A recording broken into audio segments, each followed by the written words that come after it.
What can we learn from the different ways that dystopias are presented in the fiction that we love? We're going to be asking that question and more on today's episode of Systematic Geekology. We are the Priests of the Geeks. I'm your host, Christian Ashley. You know me, you love me, and in fact, two other people who know and love me. Some of them more than others. We'll get there. Barbara Erdely, how's it going, Barbara? It's going pretty good. That's good to hear. And of course, not to be mentioned last, as in he is the least, and sometimes we do Least. think he is the least, but we love him anyways. John Erdely, how's it going, John? It is going all right. We've had a heck of a week, let me tell you. Yeah, pre-recording, talking about that. Yeah, you guys have been through enough. Let's talk about something fun, something fancy-free and nothing to worry about like dystopias. That'll raise everyone's spirits today. Ooh. Oh yeah, that's Uh, yeah. That'll we, really we, raise some spirits. we may have a fourth person show up here. I'll remove their name just in case they're not able to come on. So for right now, you're stuck with the three of us. And before we go any further into our top three dystopian stories, guys, what have you been geeking out on recently? Final Fantasy VII. I've been playing through that. It's all it promised. So much fun. What's the name of the second? I was actually playing it right before we dropped in to record too. Oh, nice. Yeah. Isn't it What's the name? Rebirth? The second. Rebirth, right? Yes, Yeah. Rebirth. Okay. And then there's going to be a third one too, right? Yes, I think it's supposed to be released in like the next 2 years. I'm not sure Okay. when the release date for it is. Yeah, I played the first one. I'm going to wait on the second one for a bit because other things. I'm geeking out right now on the fact that I'm waiting on Dragon's Dogma 2 to load because it's being released for good tonight, and I love Dragon's Dogma. John was actually one who got me into that one, you Ooh. and Dino. Yeah. So I'm looking forward to more. So, John, how about you? That's funny. Piggybacking on that, I've got Dragon's Dogma and the next one for the 360, and Barbara has yet to play that. We've got so many games on our list of stuff that I know. that we need to play, but I put a pre-order down for this, and it was $100, so I better play it. Yeah, you get your money's worth out of that. But as far as what's new, I guess probably Bad Batch. I've been really just enjoying the season, and I mean, you always have that feeling of it's going to end, but it's like just them finally completing all the loose ends, or at least most of the loose ends between Clone Wars and Rebels and things like that. It's really nice to see a lot of characters we know and love again, like no, sorry, kids. Sounds like there's some dissent within the ranks because some people haven't watched it. Like Commander Wolf and some of the other people that you see in Rebels and you see in Clone Wars, but now you get to see them again in Bad Batch and kind of continues their character arcs, and I love that continuation, and in Filoni we trust. Oh yes, yeah. Bad Batch has been really good these past couple episodes. I am hesitant about the finale in that I know pain is going to happen. I just am curious about how much pain I'm going to feel. Yeah, is it going to be a now and then, here and there type of pain? Oh gosh, or bad? We'll see. Yeah. Well, speaking of pain, we're talking about worlds where pain is kind of a thing. Not to say that our own world doesn't have a lot of pain in it, but these are way worse in many respects. Dystopia, there are many different definitions of the word. I'm going to be a little more general and generous with how we interpret it here today. It's basically a setting in fiction, novels, anime, manga, video games, what have you, where we have situations where there may be a totalitarian government who is in charge of an entire area and enforcing strict rules on certain classes of people. It could be a situation where there's been a huge plague or something that has caused humanity to sequester itself away from everything. And in the process of that, we have now come to the point where we need, or they say we need, strong people in charge to make the big decisions and all that. We're going to be all over the place today. I'm going to go ahead and start us off. by talking about my third pick of the day. That is Battle Royale. This is a Japanese novel that came out in 1999. Do you have any history with this at all? John, did I make you read this when we were roommates? I don't think I've had any history with this one.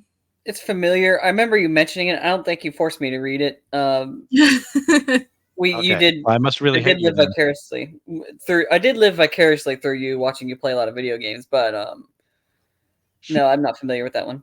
I know you talked Okay. about it once because that's a basis for one of your stories, or an inspiration, I should say. Yeah, that's going to be an inspiration for something that I have not finished yet. Just a same concept and all that, but in my own way of twisting things to make it legally distinct and not get sued. So there's that. That'll probably not see the light of day for many years from now, but it's something on the back burner. Um, the basic premise of Battle Royale is that Japan as a government has kind of gotten stricter. There are various world reasons why it's not really focused on. It's just kind of like accept the fact that Japan is a lot stricter than it is, that we have a form of government where we're censoring information, very 1984 moment here, which, by the way, will be on the list later on in some people's picks here. They control the media, they control the masses, and one of the things they do to keep the people in line is every year a random high school uh, class is taken away to this island away from Japan and forced to kill one another. And they're allowed these different backpacks that don't know what's in them. It could be a baseball bat, it could be a knife, it could actually be uh, an actual gun that's actually going to do some work, or it could just be something completely and utterly useless that they're probably going to end up dying. And it's the whole point of why this is such a dystopia is the fact that people just let this happen. Not to say that there is no resistance at all, because as we learn along the way, not only are some people going to help create some resistance, but there are some people in Japan who don't want the status quo to remain the same. But in the process, the kids don't really care about that because they're kind of forced in the middle of combat.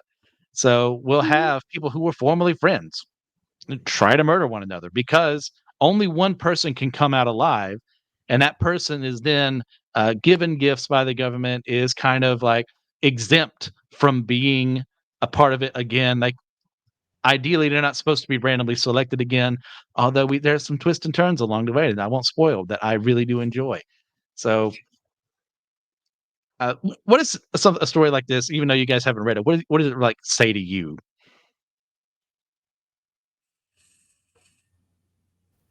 Let's see. It kind of reminds me of Maze Runner a little bit when they like select these children to go undergo this kind of like test, or so to speak. But I mean, it's not quite the same, but it's Yeah, yeah. like it's a lot of fun. I mean, it's a lot of, I say fun, not fun for them, but Fun. the tests and combat and all that stuff. It's a common theme in dystopian novels I've seen, where it's almost kind of like the Roman Colosseums, where it's like almost like a distraction or a warning against people. It's one of those things where how can you keep people in line? We target the children, and Mm-hmm. they're kind of at the right age to where they're capable enough, even without, yeah, Japan has way stricter gun control laws than we do here, Mm-hmm. that they would at least be able to perform some of the feats they're asking them to do versus if they did like an elementary school or something like that. And it'd be way more horrifying in that regard, but it's still that we control you. And not only that, we're going to prove it to you by controlling your children. And we're going to sell this to people who are going to be watching it online. Now, obviously, there will be some picks along the way. Like, you mentioned the Maze Runner. There's also the Hunger Games. As far Mm-hmm. as Suzanne Collins is concerned, she never once read Battle Royale, and I do believe her when she says that. It's not it's not an original idea to have this concept happening, and this unfortunately was around the time that Columbine did happen.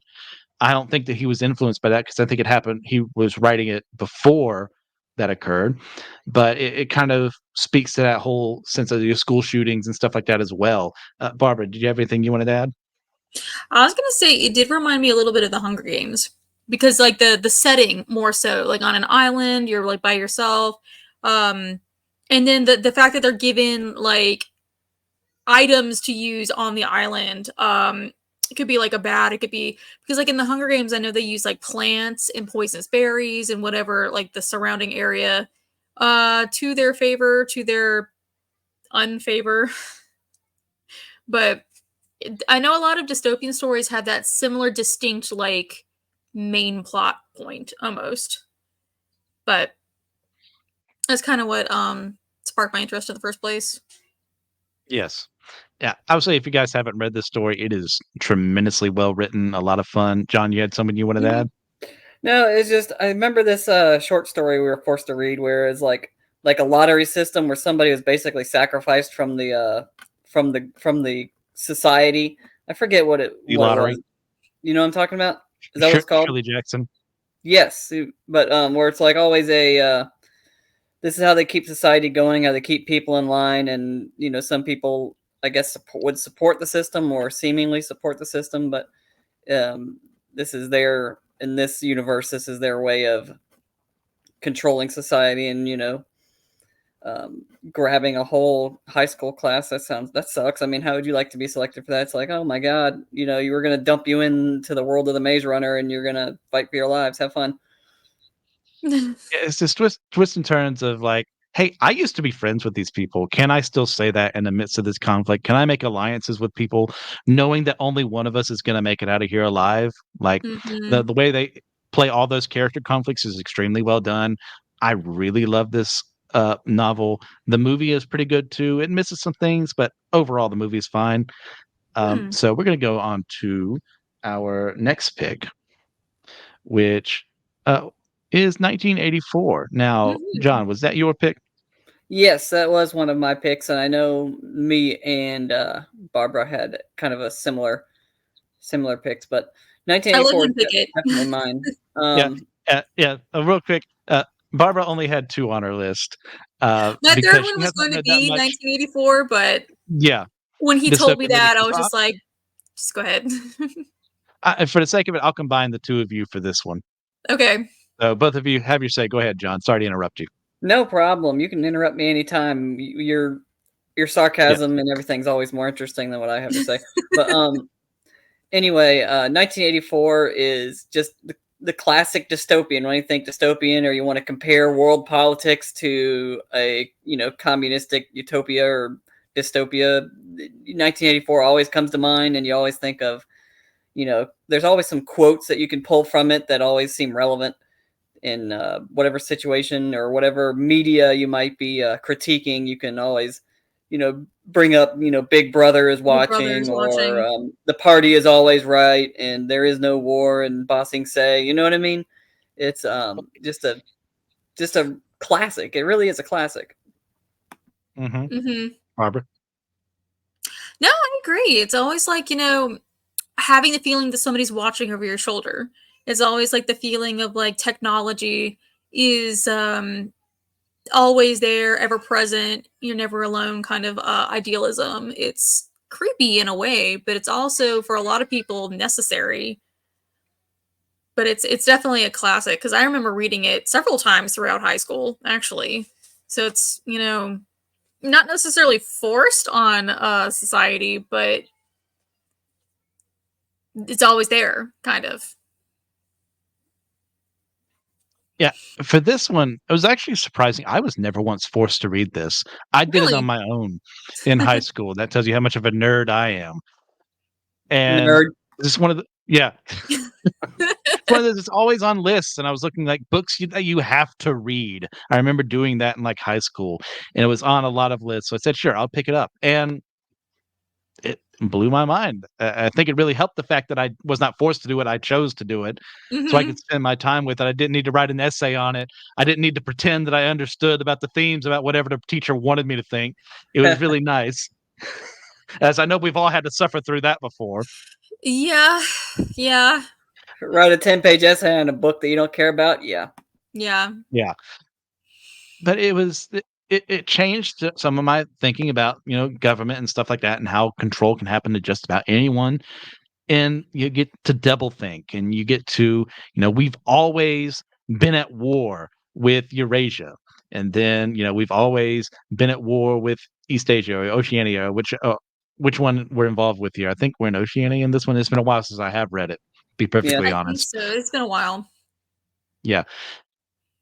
And how media controls stuff, and Mm-hmm. how it'd be so easy. One of the things, because I mean, at the end of the day, Orwell wasn't really for, or let's put it this way, he wasn't pro-communist, he wasn't pro-fascist. He kind of hated both equally, as I understand his writing. So this could easily be a communist regime. This could easily be some far right fascist regime. The whole point is like it doesn't really matter because those people have control. They're just using different means to do so. Mm-hmm. And once you have control of the people, well, you are able to kill dissent. In fact, it Mm-hmm. kind of reminds me, one of my favorite Twilight Zone episodes is The Obsolete Man. And kind of like a very close to Fahrenheit 451 version, which is something I should add to my oh goodness gracious, what was I going to say? Honorable mentions later on. Mm-hmm. Is the scenario literature is only that which is approved by the government. Um, Faith has been removed. They're burning Bibles and stuff like that. And the titular obsolete man is someone who is a man of faith, who has a Bible still in his home. And how does that work within that system? How do you revolt against the system? Well, we've had Christians had to do the exact same thing as we're getting our start in Rome, and Mm-hmm. then to Persia, then to Armenia and Ethiopia. There were always going to be people working against what we're trying to do by presenting the gospel, because Christ is anti this world controlling you. Now, Mm-hmm. Christians haven't always been the best at being like Christ and how we've handled our governments. And you can, in fact, put some Christian governments into very dystopian ideas. But you get something like 1984 where Big Brother is always watching. Because, hey, quite literally, he is, because all he has to do is just get you to snitch on each other. They don't even have to do the work.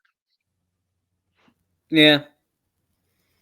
Yeah, you're right about that. And they got those they're watching all over the place. They got the recording devices, and they're playing Mm-hmm. state media all over the place on the posters and things, and um the amount of surveillance and the snitches, all, it's real bad. Bad. It's your official opinion. Real bad. They're John gonna have Erdely, a bad time. 2024. Barbie, you have anything else you want to add? No, I'm still laughing at John. No, I mean, Fair just enough. the idea of like the technology and the misuse of media, and just because they do it here and now too. Like we have like the news anchors and the news systems, and what's far left and then far right, and then it's hard to find something that's actually based on truth, and it's scary in a way. Oh yeah, I completely and utterly agree. That's why I get my news from like 4 or 5 different sources. Mm-hmm. Hopefully, at the end of the day, I'll get something close to the truth, because hey, if I go to MSNBC, I'm not expecting something favorable about Republicans or conservatives. If I go to Mm-hmm. Fox News, I'm not looking for anything that's going to be real happy. We're real tight with the Democrats or liberals or anything like that. Like Right. if I go to the BBC, well, it's written from a British perspective, so I need to keep that in mind. If I go to Reddit, I'm definitely not going to see anything that favors God. Like it's 4chan. all over the place. Yeah, no, I absolutely never go there unless you really want to ruin yourself. But yeah, that's what he plays with here, and that's why that book has been as good as it is, as has lasted as long as it has, is because these are timeless themes. It's just the names of the places that change. Correct. I think that, like, the idea of Ministry of Truth, where they go back and they doctor history. I mean, we can see that in real world applications. Like the Egyptians, if they didn't like a certain, didn't like something Mm-hmm. written on the wall, they would just erase it, and they'd said, "Oh, it never happened," or "We won the Battle of Kadesh," or whatever it was. It was, Yeah, yeah. Mm-hmm. they just No, did so like, whatever they wanted. unfortunately, Stalemate. that's how most history is written. Like history is written from the viewpoint of the winner, because then Mhm. it's like if you've lost, you can't really record history. And that's just the history that survived to today. Like, Mhm. we could easily have a lot more if, things had gone a different way, but we have to kind of either trust the sources or be very, very skeptical about what they have to say. So, unless you guys have anything else you want to say about 1984, we'll go ahead and move on. Good? All right. So, next up, would have been our mysterious fourth host pick, and if they do come back, we'll do Doro Hedoro. But even though I have watched it, and I don't want to take anything they want to say if they happen to come back, so I'll move on to our next pick, which is also a dual pick by Yay! Barbara and John. That For is more Brave length. New World. So have at it. Well, I really liked this one actually. Like I said, I don't read dystopian stories very often, and I actually had to read this one for school also. But I really liked it. The whole idealism of separating by classes, but also because they're separated by intelligence, but they're separated by intelligence like because they were created that way to begin with. It's like an idea of purposely segregating the alphas from like the betas and then all the way down to the omegas and stuff. It's horrifically fascinating in a way. Yes, John. it's a society of like test tube babies, and it's like Mhm. completely micromanaged. And again, the society expects you to act a certain way, behave a certain way. They even create the rivalries, artificially. They joke between the betas or whatever, and it's just, yeah, it is fascinatingly horrifying. Where it's like, oh my gosh, like the society is like, creating things. And but that the part that grounds you is the human discontent from some of the main characters, where they're just like, this sucks, this is weird. And then when they encounter the native peoples, so to speak, People. of that world, I was gonna say, Yeah. but the stark differences between, like, a regular society and then this weird biomedical police state type of thing. It's crazy.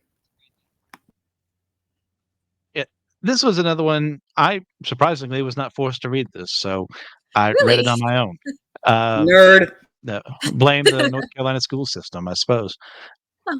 Yeah, I also don't remember too much of this. I remember enjoying it at the end of the day, but the Yeah. plot threads don't really come together in my head. I do remember, the way they handle different people being born in this separate sense, and like you're this Yeah. class if you're this, or your class if that, and that's a very frightening thing because once again, this is being written very early on in the 1900s, and we've evolved way past that as far as Mhm. science is concerned. So it's something that could easily happen. We end up with no designer babies. With as things go, with we can remove certain aspects from children. We're not fully there yet as far as genetic engineering and the like is concerned, but we're heading towards it, and that's something to be concerned about when it comes to does that still make us human if we can control every aspect of ourselves? And is that playing God? Is that something we should do, or is it something like could we avoid if someone has a gene for I don't know muscular dystrophy or something like that? Is it Mhm. ethical? Is it right to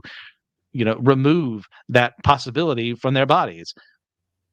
But then you get into things, well, I want my child to have blue eyes. I want my child to have, you know, red hair or yellow hair or blonde, whatever.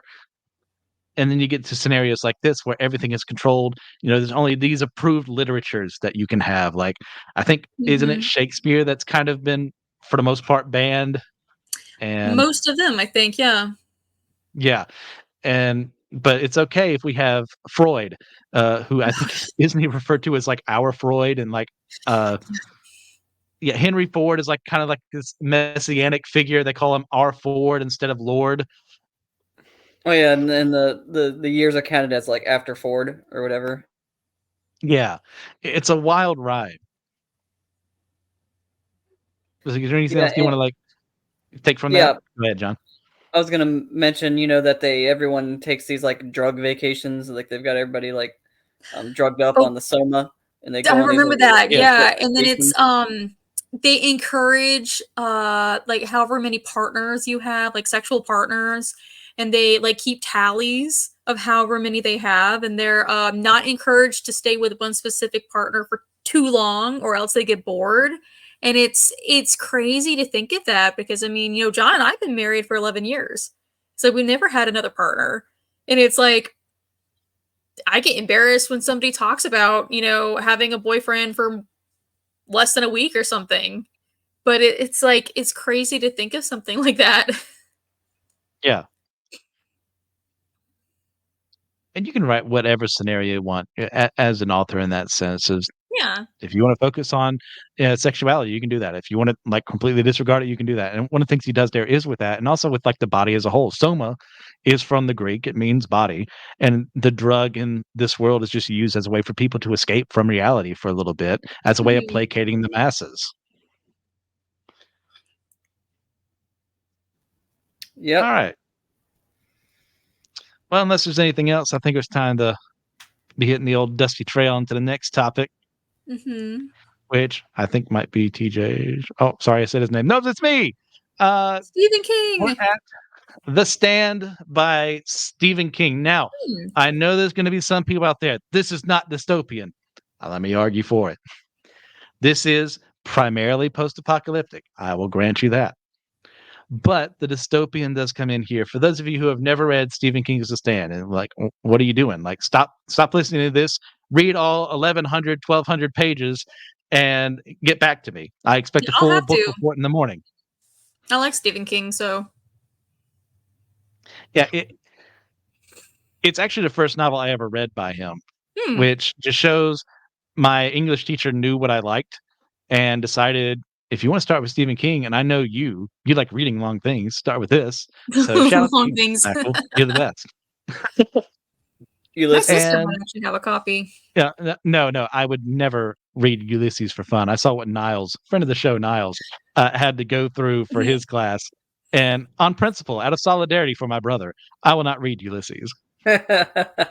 Yeah, Ulysses is pretty long. Yeah. Oh my gosh, it had like So his grocery list and receipts and all kinds. Like, what are goodness you gracious. doing? Yeah, I remember him being just like a miserable wreck trying to read that book and trying to work for it. Yeah, but we're off topic. We're talking about The Stand. So the basic premise of The Stand is, and I know some people may be a little sensitive about this since we just kind of went through a very minor version of what happens here. This plague, this government engineered plague, is let loose into the world, kills off 99.4% of the population, which you think, oh man, it's such a big number. There's no humanity left. No, the number does match out. There's still going to be plenty of people left for the conflicts needed for this. And it just ravages through the entire world. We have a demonic figure, Randall Flagg, who is kind of our beast figure in here, rallying people around him on the western side of the United States, focusing in Las Vegas, which is where the dystopia kind of comes in, is how he creates and controls this world around him, trying to recreate the world in his image to be worshipped as God in certain respects. And then we Hmm. have Mother Abigail on the more eastern side of the United States that then does move a little western into Boulder, Colorado, where she is our big good. She contacts people through dreams to try and guide them so that they can create the society as like a way to fight against the machinations of Randall Flagg. And hey, questions being brought up like, is the government a good thing? Should we go more anarchy? Should we, if we recreate the things of the past, are we just going to make the same mistakes of the past? Is it an inevitability? Are we going to be able to survive? Are babies going to live because we still have whatever that disease is in us? We just happen to be immune. Are we going to be able to survive as a species? Are we going to be able to look ourselves in the mirror and say, I did what I had to do in order to survive, or I was a good person and I still managed to keep my ideals? It's all over the place. Like I said, this 1,100, 1,200 page book, but I love every moment of it to explore the ideas of. He focuses on some chapters on people who literally exist in a narrative for a couple of paragraphs and then they die. But you get so much into their heads and see like these were real people being massacred by this immensely almost biblical plague that they have no way to fight against. Governments collapse. Like, what are we supposed to do? And how do we fight against a force that is literally demonically led? While we do have someone who says she's working with God over here, but it doesn't seem like God has a lot of power here. So, with all that in mind, what do you guys think? It sounds really unique. Kind of like not necessarily like a good versus evil, but kind of like a lesser evil versus a greater evil. Because, Okay, dystopians. uh, maybe I just explain that for you. Like they are our guys in Boulder, Colorado, are the good guys for a certain sense. Okay. It's more them questioning: are we the good guys if we try to recreate society as we knew it, even though we know society had all these flaws? Okay. Okay. I was gonna say that reminds me. Let's see, of sorry, I'm getting tongue tied for a second, thinking of Mm-hmm. my brain's moving faster than my mouth can move, and it takes me a long time to formulate words. But That was longer than it needed to be. Yeah. So you yeah, panic and say a lot of words, hoping the filler words come back.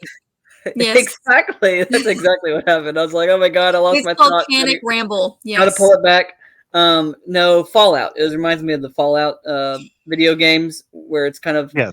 post-apocalyptic, but it can be considered dystopian because of just the way that societies are. I mean, you're basically mining resources and all the there's governments. I mean, you got the enclave and other things that they're just corruption all over the place, and it's every man for himself, and it's Sorry. it's it's You're good. it's a rough living. Yeah, it's not a perfect story by any stretch of the imagination. It's still one I would give a 10 out of 10 at the end of the day. I have my gripes. I mean, there's a quite literal Deus Ex Machina at some point in time that I do Mm-hmm. feel is foreshadowed, and you can make work. I think he also was trying to figure out, man, I've been writing for so long, I kind of need an ending, and that's kind of what happened. But Right. yeah, guys, if you haven't checked it out, if you want to get into King and you're not like me and you can handle 11, 1,200 pages your first time around, go something smaller, do Carrie or Salem's Lot, and then get into It and the Stand where you're going to be there for a while. So that Mm-hmm. was my number 2 pick. Well, speaking of Fallout, they're not here, this mysterious person who I definitely name checked earlier. Uh, but since John mentioned it, we might as well go ahead and talk about it because Oh that my was going to be their gosh, second pick. that's hilarious! I didn't even know what the other people's picks were, and I just happened to mention that. Yeah. So as it is here, Fallout actually, TJ and I just recorded an episode on it for a primarily political series as of this recording that should be dropping not too long from now. It'll be dropping before this episode gets released. And we talked about the politics therein. But as far as why people look at it as a dystopia, this is 200 years after a nuclear conflict between United States and China has pretty much ravaged the entire world. There are people who were put into vaults beforehand who were able to survive. They're a little more not genetically pure. Wrong way of looking at that is that they're not as affected by the radiation as imagine that people who had to live outside the vaults. So you have different systems in place with some of them in some of these games. Like I picked New Vegas because that's my favorite. Uh, and you have ideas of like, okay, this is how we're going to run things. Vault Tech, the person behind creating these, was also working with the Enclave that John mentioned earlier. They being the remnants of the United States government who saw the writing on the wall and decided to hide for a little bit, gather their time and resources, and then try and take over America again on the West Coast and then on the East Coast in Fallout 3. It, and you see all these communities trying to fight back, trying to like gain some semblance of old society. You have like the NCR, which is basically your democracy on the West. You have, the Institute on the East Coast, which is more like science based, more stupid evil, in my opinion, in some respects. And you have like the eastern side of the Brotherhood of Steel, the Brotherhood of Steel being this organization that trying to control technology, knowing it was because of technology that this entire war happened in the first place, making sure, in their opinion, the right people get technology. And some are more fascist than they're going. Then you have the East Coast Brotherhood, who started off being more friendlier until they got taken over by Arthur Maxson in 4, and it become a bit more like the West Coast Brotherhood.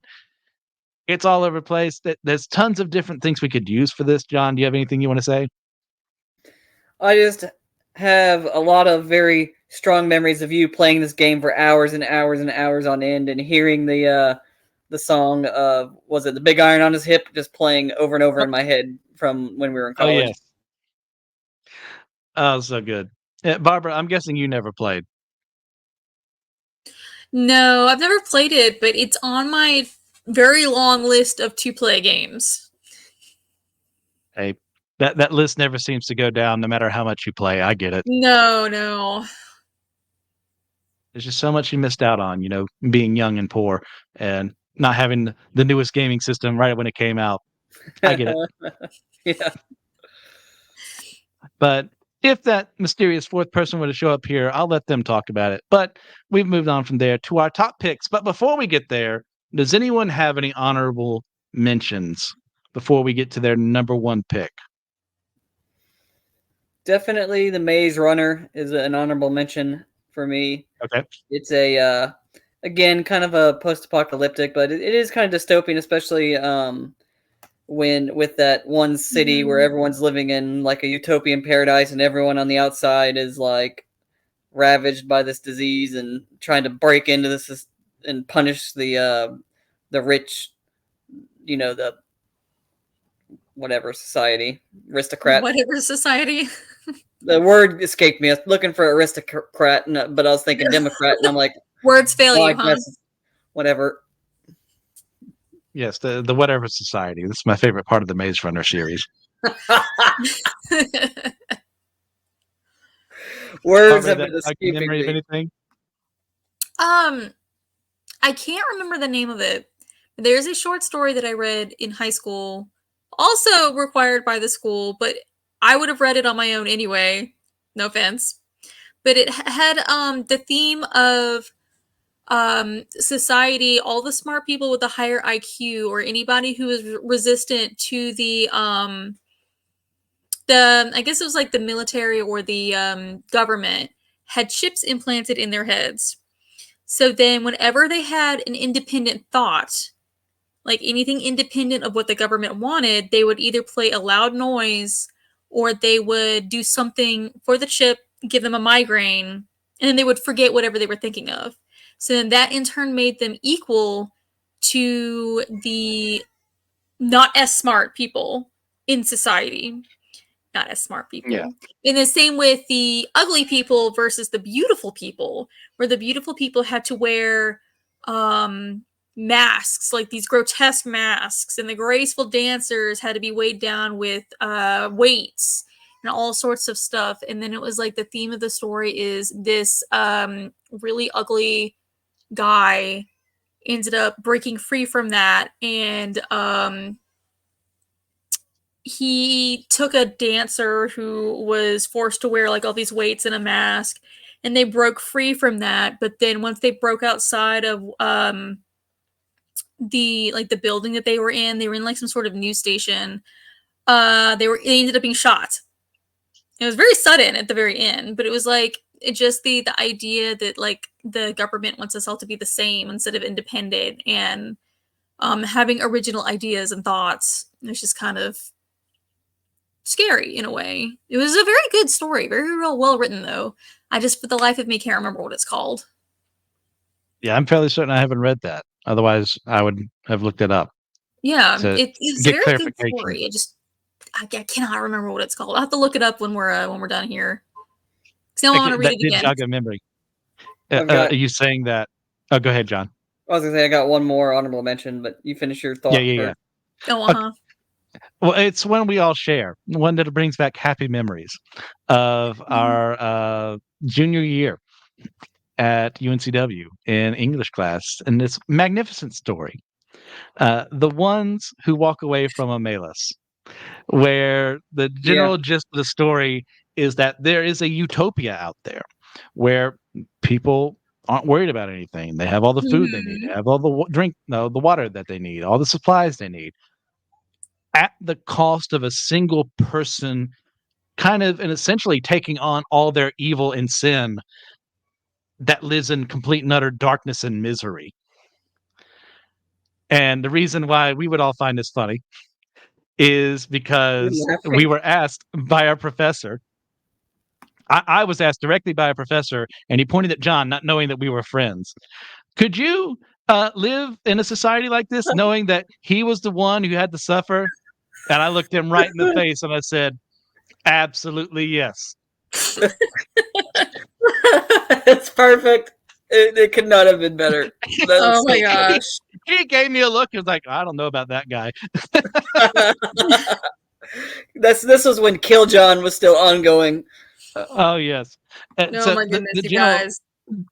idea of the story is that, yeah, it's a utopia, but is it actually a dystopia because of the cost? Living at the idea of, I'm okay, but this one person isn't. If everyone else is okay, but one person isn't, is that worth living in? Now, obviously, I would say if I was actually giving an answer, no, I would not want to live in such a system. That person does not deserve that. But it was just so funny. He couldn't have planned it better if he tried. He didn't know we were friends. He didn't know that we routinely played games where we try to kill John. It's fun. So there's that. I'll add that to my honorable mentions. John, you had something you wanted to say?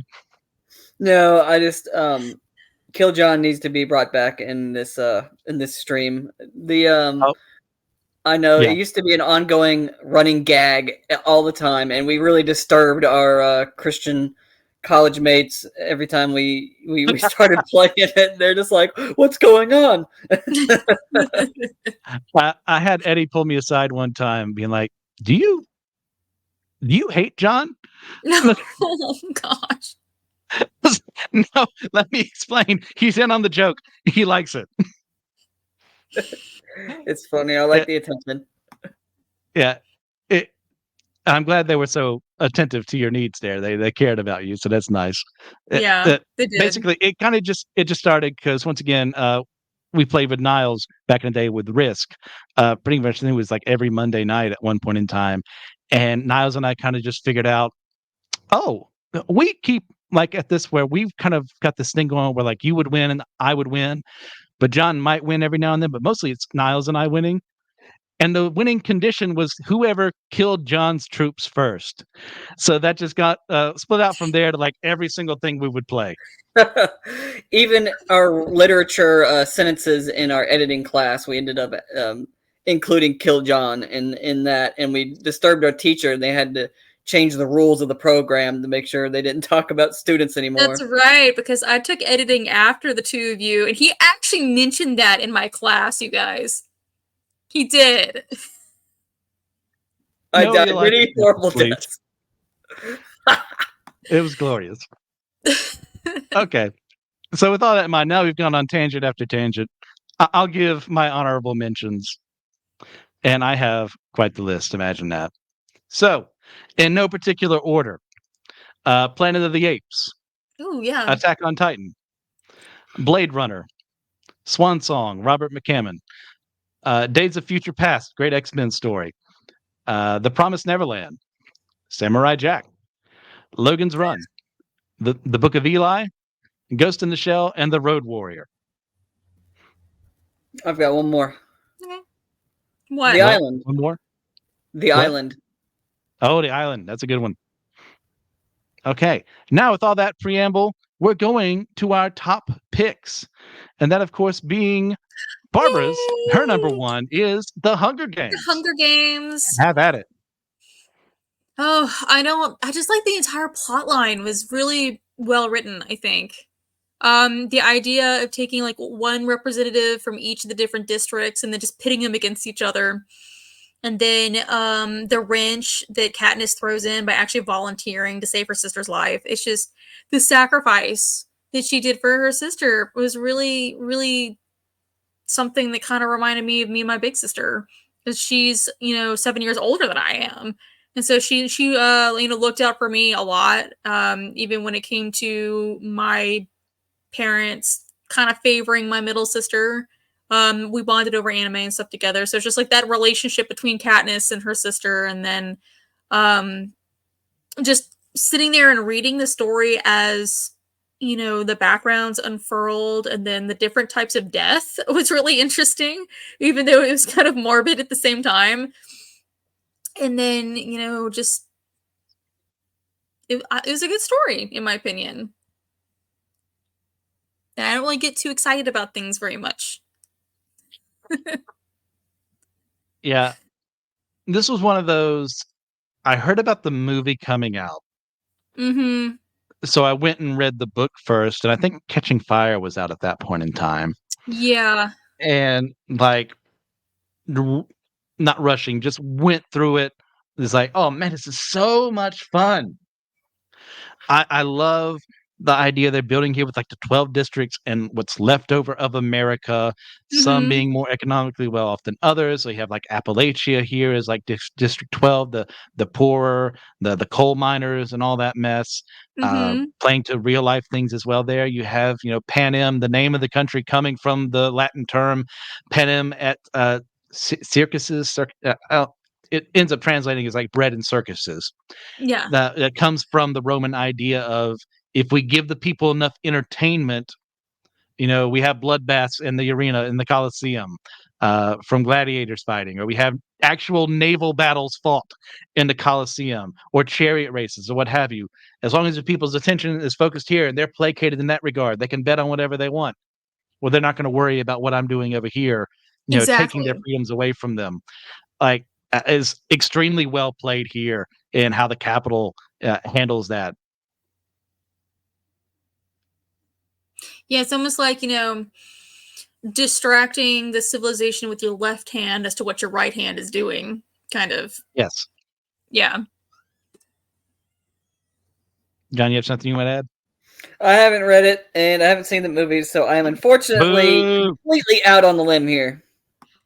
Boo, John. Imagine Okay, you know what? that. You and I are gonna have to watch some movies then. Add it to our growing list. I I legitimately cannot believe that. I thought you went to see those movies with us. Were you working or something that night? He, I remember I I was don't think working like 3 or 4 jobs at that time. Yes. I was The always lengths you working. went to back in the day just to have some scratch. I'm trying Yeah, to think of then when did I go you went see through a them time. because I've seen the movies. Maybe I went with my sister because actually Liz really likes the Hunger Games, and she doesn't read all that often. No offense to her, but she actually introduced me into the Hunger Games. Sibling slam. I was Well, going to say offense taken. see, Christina is the one that introduced me to Tolkien and a lot of the fantasy realm and like Mercedes Lakey. And like that's another fantasy series that I really enjoy, is like all of her books. But Liz is more into like dystopian and vampires and Twilight. And I'm not. Boo, Twilight. Twilight, We yes. do live in a dystopian world because those exist in our world. And I can say that Yes. because I've read every single one. Because I believe if you want to criticize something, you interact with it. So But I did that's it, so you didn't have to.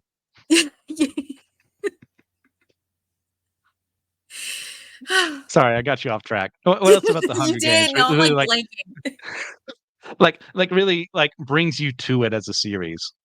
Yes. Yeah. No, I mean, I honestly thought that the movies were okay. Like, there are a lot of movies that don't really encompass everything that a book has to offer, I think. Like, especially like Harry Potter towards the end. But like the first two I think were okay, but then it kind of went a little downhill from there. At least in my opinion. I'll agree. Mockingjay wasn't as good as the other two. That's Mm-hmm. because Catching Fire is my favorite in the series. I mean, we get introduced to my boy Finnick. How could I not love Mm-hmm. it? And it kind of like, oh no, we're repeating the past. And I got kind of angry with that when that happens. When you have like, hey, we finally beaten the capital. We found this other district here is still around, and we're going to make them do the exact same thing. We're going to have our own Hunger Games and force them to do it. It's like, are you that tone deaf? Like no one's Yeah. that stupid. And then growing up, a part of life, you realize, oh yeah, there are people stupid enough to have not learned their lesson and to have forced another round of these. If we don't Yep. fight against those ideas, it's going to happen again. We have to prevent that from being a thing. Yeah, I have a better appreciation for Mockingjay now than when I first read it. And John's just staring there blankly. Well, I wish I could say something. Oh, poor I John. haven't seen it. When I say the Hunger Games, I keep thinking of like the Hungry Games and all the memes that came out of it, but that's it. Oh my gosh, yeah. The Hunger Games are John around lunch and dinner time. Oh my gosh. Barbara, where's my food? It's funny because John's the one that cooks dinner. It is. I am the cook. I I'm the know. chef. I just want people to think he's a deadbeat husband. You know, I know John makes some pretty good meals. No, Oh, I he love- makes some good meals. His burritos are good. We're doing crunch wraps tonight. Nice. Okay. With that in mind, I believe the next one on the list. Oh, this would have been our mysterious fourth host, his pick. I have not played these games, so I have nothing to say on them. So if you're on YouTube, you can see it. But if you're not, you're on the podcast, well, you don't get to see it. I'm not going to say it. So I'm going to force you to come to YouTube and look at the image. Got a No. run of Hong Kong. Then we get to finally something John can say about his autobiography, Yay. Animal Farm. Autobiography. I'm a pig. Is that what you're calling me? Is it because I was in law enforcement? John says I'm a all pig. animals are equal, but some animals are more equal than others. Oh, okay. I thought you were going for the. I'm a pig. Well, that too. Well, you were a pig. You got Yes. that happened. Donut eating cop. Don't knock the donuts. Have at it, Yes. John. Animal Farm is probably one of my favorites just because it highlights like tactics of shaming like another leader or someone to get them out of the way so you can have total control. But it starts out where the animals revolt against the farmer, and they drive the farmer out. There was and Napoleon and Snowball. Napoleon was a little bit, I think, more the severe controlling one, and Snowball. They all wanted a utopian society, away from the farmer, and they wanted, of course, the number one rule was all animals are equal. And when Snowball and Napoleon had a disagreement, Napoleon drove Snowball out, and then he assumed total control and became a chaotic dictator and began basically enslaving the other animals so that he could have a better life where they instead of everyone being a middle class, it ended up being like an extreme high class for Napoleon and his cronies, and then everybody else was just the low poor class working. And when they got old, they were shipped off to the meat farms or whatever. Yeah, this is the classic. Surprisingly, for the third time today, I was not forced to read this in high school. I read it in high school of my own accord. Where did you go I- to school? I've actually never East read Lincoln this High one. School. Yeah, well, I got my education in Lincoln County. Okay. Nerd. I learned it. I learned good stuff. You learned it and learned other good stuff too. Yes. So this one, a friend of mine had actually borrowed this, gave me this to check it out. And I was blown away once again. Like, hey, these are new concepts to young, dumb, idiot high schooler Christian who, once again, is very grateful he was not forced to read this because I would probably hate it as much as I do The Awakening, which is a very terrible book, anyways. So there's that. But Animal Farm was one of those books reading it is like, oh, I get it. This is us. We break the shackles of former leaders and oppressors before and allow them to come back in a different form. And it happens time and time again because of the language that they use, of the way they insidiously snake their way back into society under a new name or a new philosophy that is really just rehashing what was done before, but said in this brand new spiffy way that sounds good. And you have like, yeah, oh, 4 legs good, 2 legs bad, except when it's not.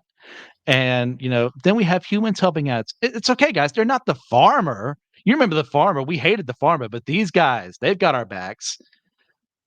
As long as Napoleon remains in charge, as long as it's no coincidence his name is Napoleon, like kind of obvious where it comes from.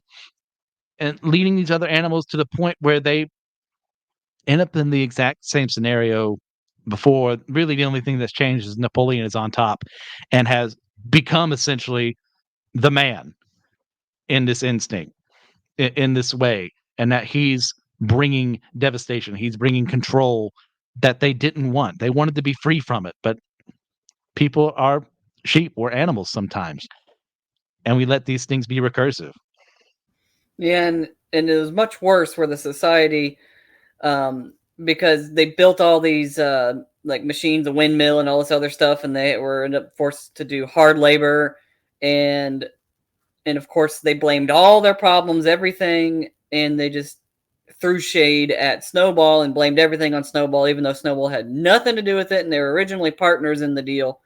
And then everything became Snowball's fault. Every bad thing just became, blame Snowball, blame the president. We can relate this all day to our society, and it reminds me a lot of Battlestar Galactica when Baltar was president and he was forced to make a bunch of terrible decisions because he had a gun pointed to his head. But they're like, at least the humans in charge, right? But it's really the Yeah, Cylons who are running the show. But at least the pig's in charge, right? Not the farmer, but it's the same deal. very much so. And if you haven't already, guys, check out the primarily political episode we did on Battlestar Galactica, Trip and I. Ton of fun. Do you guys have anything else you want to add to this?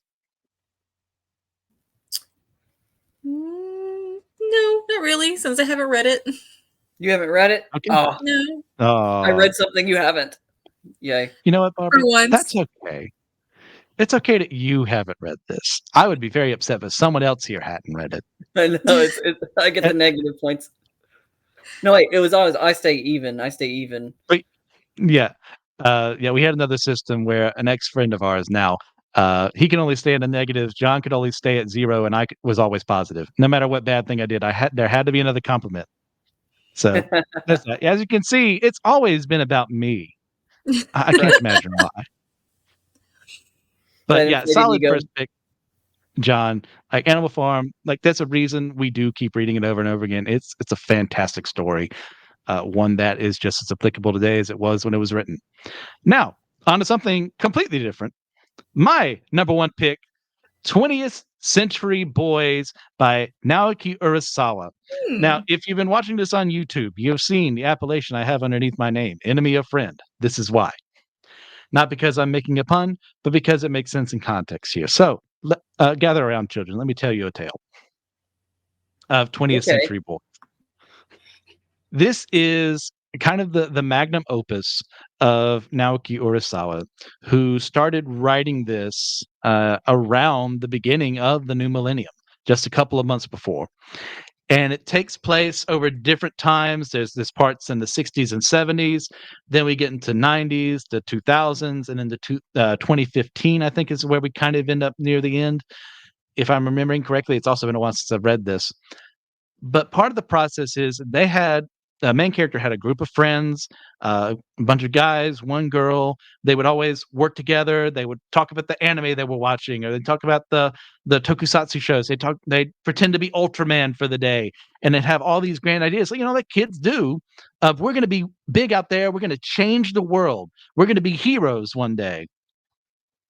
And one of their number took it a little more seriously than the rest. And there's more things involved there, but for the sake of time, I'll just say this one person ends up starting a cult where they name themselves Friend, as in, I am your friend. I am the one who can lead you to enlightenment, to guidance, and all this. And the big mystery of the whole series is who is Friend? Which one of us was it? As they had this high school reunion later on, and one of their number dies. Like, can we trust the people around us? Now you're wondering, where does the dystopia come in? Well, I'll get you there. Just trust me. Along the way, the heroes lose. That's not a big spoiler. It just kind of happens. So there's a time skip to around 2015, and Friend and everyone there has taken control of the world. There's some shenanigans with which Friend it is, but I'm not going to bore you with those details. And that's where the dystopia comes in. Friend is in control. He is your friend. He is literally watching over he has the whole world in his hands, which is definitely the imagery that Urasawa is using here. That old classic song most of us used to sing in Sunday school. He's got the whole world in his hands. Well, Friend is doing Whole that, world yeah, in his for hands. your benefit because he's your friend. He wants what's best for you. except they're doing it just so this guy can go out through his ego trip and be in control of the entire world because of how he was slighted in the past, because of how he was hurt in the past. And he's putting all of his insecurities onto other people, enforcing this rule over the world that puts him on top and makes everyone worship him as a god.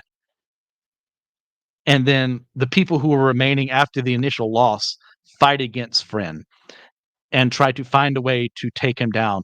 This is, I'm not joking, this is my favorite piece of fictional media ever, not even my favorite dystopian story. If this were to get an anime, it'd be my number one anime. Right now, it's my number one manga. I love this. 22 volumes, a ton of good fun. Guys, I've talked enough. What do you think? I know none of you have read this before. What do you think?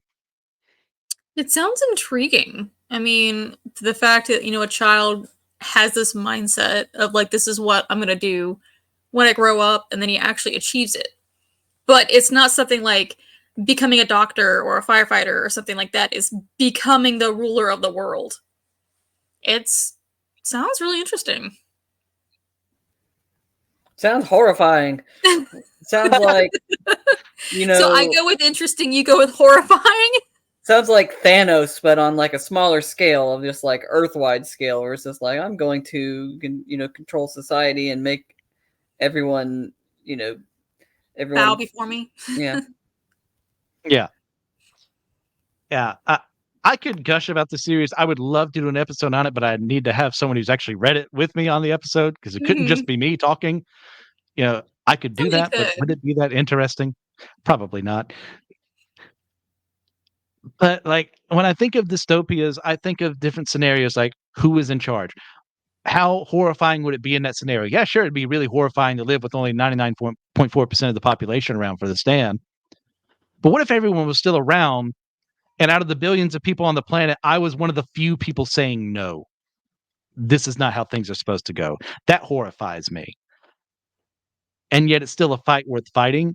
And I'm not going to spoil how it ends, but I enjoy how this ends. And if you know me from anything that I've read before, if you think this is going to have a downer ending, then you obviously don't know me.